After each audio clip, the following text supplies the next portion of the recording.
Hello everyone, I'm Sean. This is Hoon. And we are the Courageour Frights, back once again for another movie review. Yes, we haven't done a movie review in a while. It's been a little while. We haven't seen too many things that interested us. We saw that big span of movies were all in like January, February, and then it just kind of ended. Yeah, a little bit of a gap. So we found something that looked interesting. Yes. So this is a film called Undertone, which you may have heard of now because it's getting a little bit of buzz with like the other film reviewers. Mm-hmm. But until this past week, I haven't even heard of it. Yeah. And then I read that the director, whose name is like Ian Tuason or something, he apparently has been tapped to direct the next Paranormal Activity, which I also didn't know was a thing that was happening. Yeah. So we are always in the know here on this channel. It's like I wonder if there's going to be the Amish in the new Paranormal Activity. Are they going to be there as well? They should be. All Paranormal Activity should be about the Amish. Yes. So this film, Undertone, is about a podcast. Yes, screwing up with their OBS like we do all the time. Yeah, pretty much. Trying to figure out their audio quality. And it's a podcast about paranormal events or what have you. You have like your skeptic and your believer, so it's kind of the Mulder and Scully formula.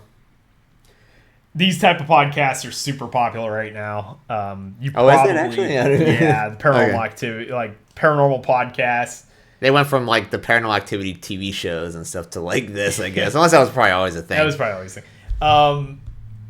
It's probably not as popular as true crime, but it's there, and a lot of the podcasts overlap. Like I know some people, like I don't really listen to podcasts strictly. I more listen to like YouTube channels and stuff that sometimes also do a podcast. So I know of a few that overlap the two, so they'll do true crime for a while probably to get their views up, and then they'll throw in a paranormal thing just because it's fun. If it's more like true crime is more popular, so I'm sure but there is a big market for it because there are people I follow that are just strictly paranormal stuff, and they get a ton of views. There's one channel in particular, shout out to Darkness Prevails if you ever heard of them. They do a lot of paranormal stories that are allegedly true stories, but there's no way to verify it, obviously. It reminds me of like maybe like the 2000s when they had all those creepypasta Well, it's things. basically That's pretty much all it is all creepypastas all the time. Yeah, that's pretty much what it is. And that's what this is. So Undertone, the lead character is Evie, I think. Yeah. And she lives at home with her sick mother who's bedridden. And she's one of the two hosts, and then there's another host, Justin, who we never see. Yeah, he's like in London or something. Yeah, this film basically... Yeah, I don't know if they meant London, England, or London, just a random town called London. Yeah. I'm not sure. But, because there's even a London, Pennsylvania, so I don't know. Mm-hmm. So that's basically your premise. Justin gets an email from one of their listeners that has no contact information. It's very cryptic and weird. Yeah, like the email address is just like letters and numbers or something. And they send 10 audio files. So they start slowly going through the audio files, and they take breaks, and he goes back Yeah, because it goes like a couple audio files, and then things are starting to happen around the house. Or like AV's just like, what's going on? I need to stop, or basically, and then and then it goes the next time they talk, and then it sort of breaks up between them doing the podcast and then her sometimes listening to other audio, and then every day she goes up and checks out her mom or whatever, who still it's like in a coma or something, sort of. Yeah. Until she starts moving and stuff. Yeah, until she starts moving. When she's not around. Yeah. And so it's a very realistic style film. It's not found footage. Yeah. But it's very similar. It's almost like if you did a found footage film, but just shot it in traditional camera angles and that sort of thing. It also, speaking of camera angles, this guy really likes Sam Raimi. Yeah. There's a part about an hour in when things start to get a little spooky, where the camera like goes flying down the staircase and like does the panning like the demons in Evil Dead or whatever. It definitely does the Evil Dead vision. It's the same exact thing too, because he reads a passage from something, and it ends up being like a list of stuff in like a Mesopotamian, like Sumerian language or something, and then it basically summons the entity. Yeah. And so I would say it's very slow burn. Yeah. Some people might even say nothing ever happens. Yeah, because there was a couple... one of those. I was reading some things on Reddit. They were saying this is a very Skinamarink type of movie, but I don't agree with that. No, Skinamarink doesn't even have anything in focus on the camera. Talking about slow burn. Skinamarink is like molasses. Like, I know, slower than molasses. Yeah, I know there's fans of Skinamarink out there. We, however, are not. So, we did not care for Skinamarink. No. This film, however, I liked, and you also seemed to like this one. I'm debating if it's one of my favorite movies of the year already. Okay.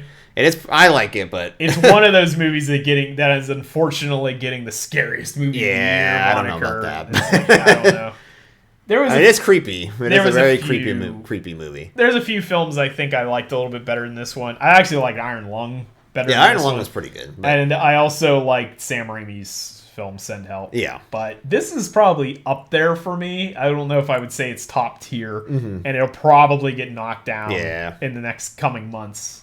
But if you are a fan of Paranormal Activity, there's a lot you'll like here. Yeah, because if he's making the next Paranormal Activity, that might be pretty good. I wonder if it's going to be like sound-based. Yeah, because this movie is very effective with sound, because every time she like puts on the headphones, like all the sound gets cut off, right? Because they're noise canceling. Yeah, all you hear is what she hears, and then you hear all this thudding and thumping in the recordings, and she doesn't know if it's in the house, or if it's in the recording. Yeah, like if you're like, because I know sometimes you're wearing the headphones and something, there's like a noise in the background. You don't know if it's like what you're hearing is actually what you're hearing outside or inside. Plus, the way certain sounds are recorded, you could hear like it in one ear and it moves to the other. Yeah, it sounds like it's actually in the room. Sounds like an ASMR type of thing, right?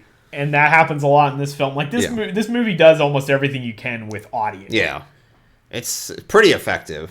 Which it's not to say there isn't any visuals. Yeah, there are some weird like a figure in the shadows that you can sort of see, but it's done in a way that is so weird because it's almost like, did you just make that up in your head? Yeah. Like, was there anything there or not? Yeah, it has like almost like a psychological feel to it. Right. Because you don't know if she's actually just imagining all this stuff because she's like listening to this.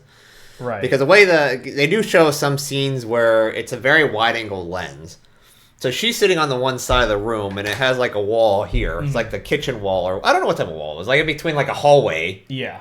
And then here's a stairs. So it's like you see her sitting over here. The stairs over here is like very dark, but stuff like it looks like something's happened, but you don't know if it's like, I don't know, maybe my eyes are bad or something. Like there were times where it looked like there was like a shrouded figure standing there or like watching or doing whatever. But it's in the shadows, and this movie never does a jump scare. Yeah. There's a lot of scenes where it pans around and you're expecting the jump scare, and the jump scare doesn't actually happen. Yeah, it's kind of like... So if you're a fan of jump scares, this is going to do it for you. If you're like, what's that one movie? Basil Bub or whatever. What was that movie called? I don't remember. It's like Jump Scare the Movie. Oh, yeah. I can't remember what that was called either. It has like orchestra strings and everything else. It's like maybe the first movie that did that. Insidious, yeah. Yeah, where it doesn't do any of that. Yeah. Yeah, they don't do that in this. Which I can appreciate something like that. Sometimes a lot of movies like to do the jump scare because it's easy.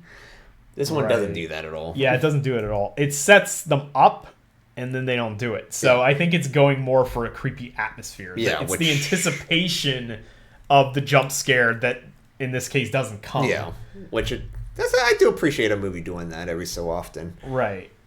So I personally think it was pretty good. Yeah. It's all going to depend on how tolerant you are for slow burns, though. Yeah, because it is a little bit slow. I mean, what is this, an hour and a half? Yeah, it's not very long. It did feel a little bit long, but it's because of the movie's slower, which I don't mind.